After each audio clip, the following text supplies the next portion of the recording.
So I had a few conversations with people, and then I wanted to touch on what does it mean, the infinite. And so first of all, I had a talk with Bailey. I'll say I had these talks with Bailey, Sprouti, Mary, Etenia, and this is what we talked about, each one a little bit. So it doesn't feel safe for reassurance to be withheld, whether it's acceptance or welcoming. And it's always a chance to see how I'm afraid of being without this person who isn't able to meet my needs. But urgency is actually a red flag, and we don't get bonus points for having to answer to other people's issues. Transmission and reception versus like machinations, which is like like going feet like stuck. And that's when we have to remember we're human beings, not human doings. So the short circuiting or becoming an extension with someone, you imagine you're running in without gravity, you're like there's running in outer space, are all opportunity moments where we give more awareness and recognize PTSD is like a ghost. It repeats the past life over and over again, while dignity means rising above the shame. Like with peace, we can't be having false airs or superficial sprinklings. Rather, when we feel like we're weighed down by like a heavy diaper, dirty, sensitivity to neglect, it's actually kind of like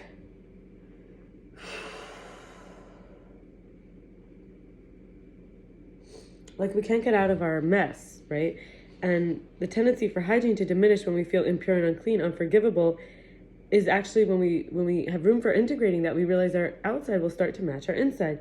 There's this, it's like not transforming for others.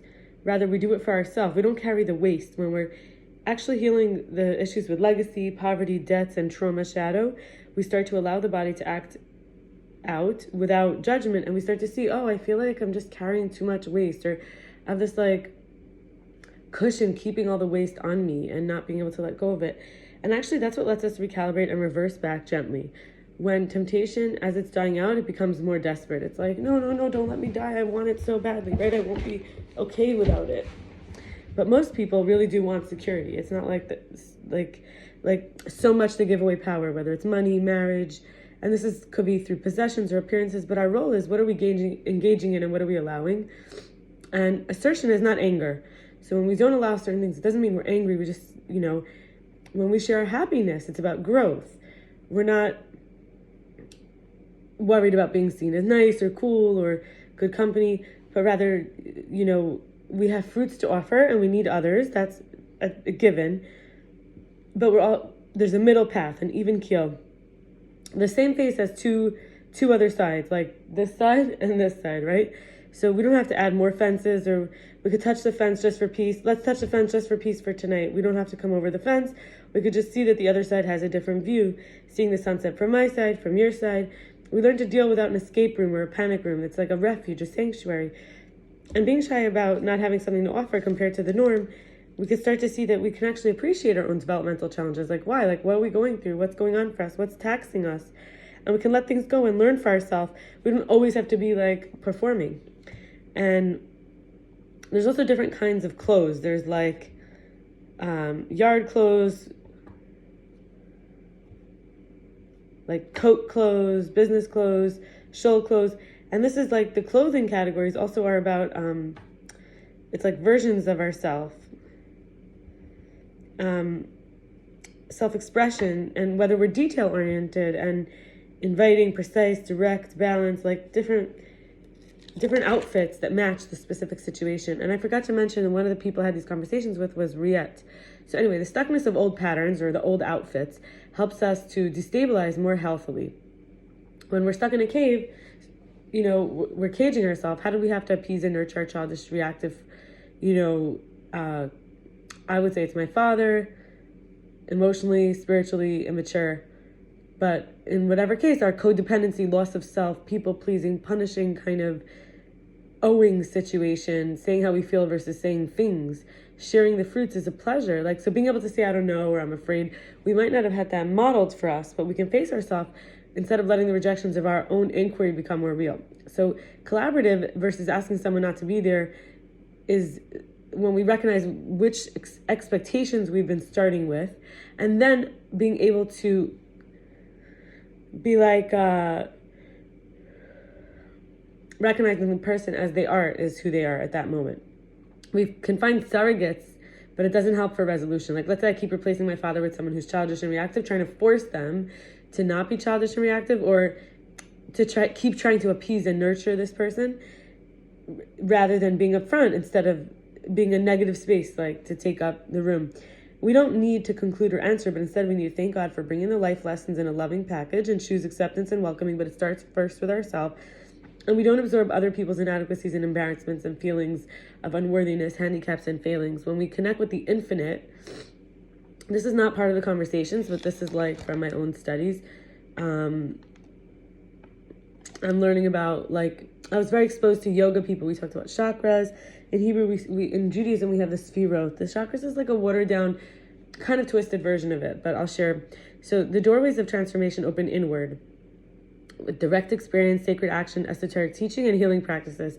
Grounding for peace, strength, channel of a healing, power personally manifested, integrity, effectiveness, deep communion with grace, dignity, inner inherent guiding wisdom, heart living despite chaos, fear, and uncertainty. When I say despite, I mean that's what courage is. A sense of unity, living in presence in all beings. And this is for higher consciousness or elevation. There's often a rite of passage and initiations that alter our perception, perspective, sensation, awareness, irreversibility.